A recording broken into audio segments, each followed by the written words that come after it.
ये गाजी ये तेरे पुरस्रार बंदे जिन्हें तूने बख्शा है ज़ौक़ खुदाही। राशिद मिन्हाज शहीद, ख़वातीन के ख़िलाफ़ जिनसी हिरासगियों के वाक़यात में इजाफ़ा, सिंध स्कूल और अफ़गानिस्तान सिचुएशन पर करेंगे आज बातचीत।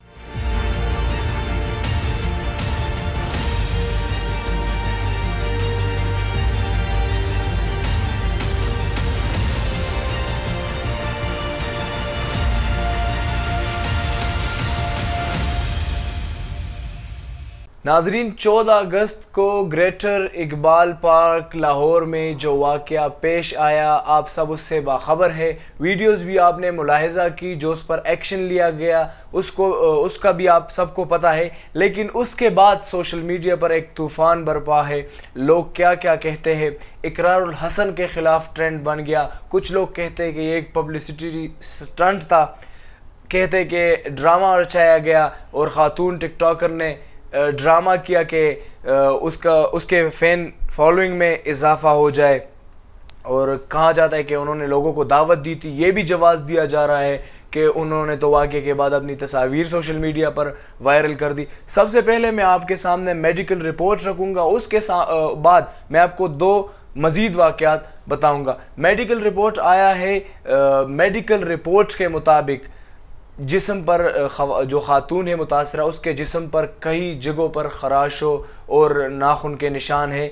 कान पर, पाँव पर, कमर, बाजू, गर्दन और दाएं हाथ पर उसके 13 मुख्तलिफ़ जगहों पर वाज़ेह निशानात मौजूद है। उसके गर्दन पर नोचने के निशानात मौजूद है।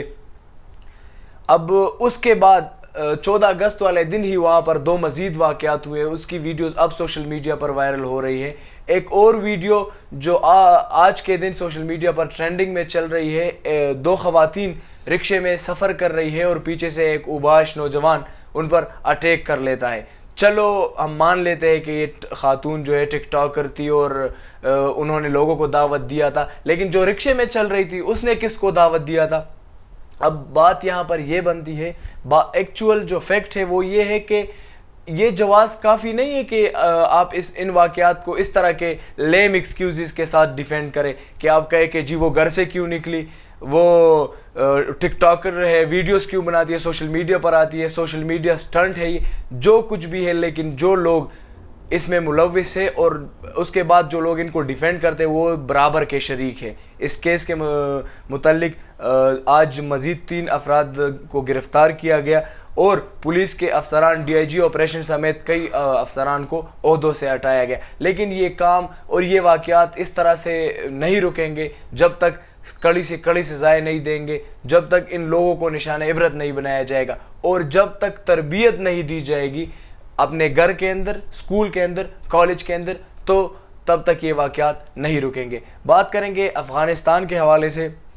तालिबान का जो स्पोक्स पर्सन है सुहेल शाहीन, उन्होंने कहा है कि अभी इक़्तिदार का खला है, हमें एक जामे हुकूमत की ज़रूरत है और जो नई हुकूमत बनाई जा रही है उसके लिए बातचीत जारी है। नई और एक जामे फ्रेमवर्क में तमाम अफ़गानों को ज़ेर गौर रखा गया है और जो भी नॉमिनेटेड हो जाए उनके नाम हम अनाउंस कर देंगे। उन्होंने कहा है कि अभी इलेक्शन का वक्त नहीं है। इट मीन्स कि वो इलेक्शन नहीं करा रहे हैं और जो वो चाहते हैं, जिस तरह से वो चाहते हैं, एक हुकूमत बनवाएंगे।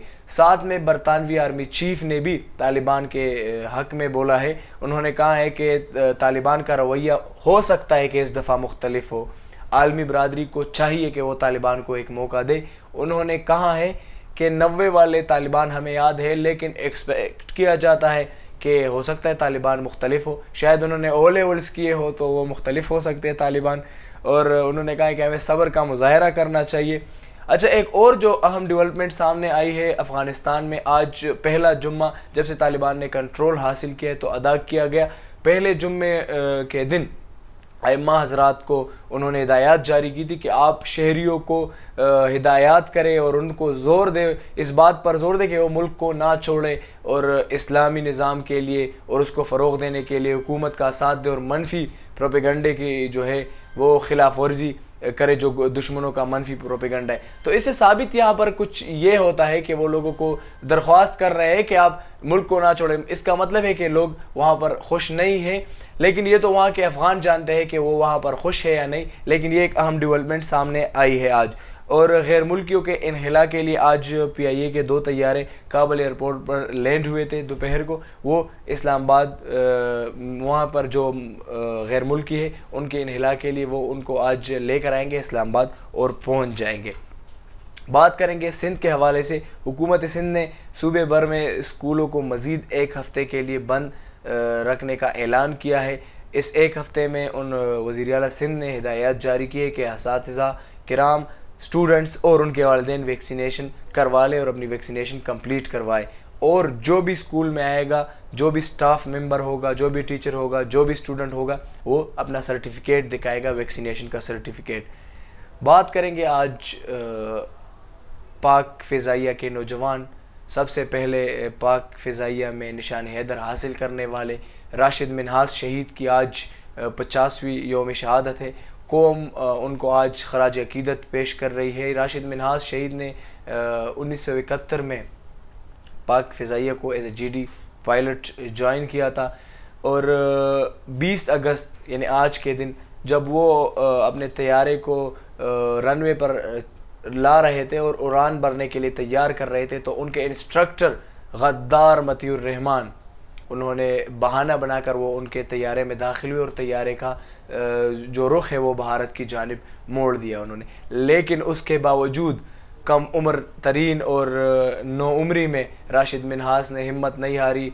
तजुर्बा भी उनका इतना नहीं था, लेकिन फिर भी उन्होंने मुज़ाहिमत जारी रखी और तैयारे को पाकिस्तान के हुदूद में गिराकर भारत के जो मज़मूम इरादे हैं उनको नाकाम बना दिया। कौम आज उनको खराज अकीदत पेश कर रही है और राशिद मिन्हास हकीकी मानों में इकबाल का जो शाहीन का तस्वर है उसकी एक असल तस्वीर है और कौम के नौजवानों के लिए एक मिसाल है। कोविड के हवाले से बात करेंगे। गुज़िश्ता 24 घंटों के दौरान 3239 नए केसेस सामने आए हैं। 70 मज़ीद लोग गुज़िश्ता 24 घंटों के दौरान जा बहक हुए हैं और मुस्बित केसेस की जो शरह है वो है 6.23। ये मुस्बित केसेस की शरह। एक ही हल है, वैक्सीनेशन और एहतियात। इजाज़त दीजिए, अल्लाह हाफिज़।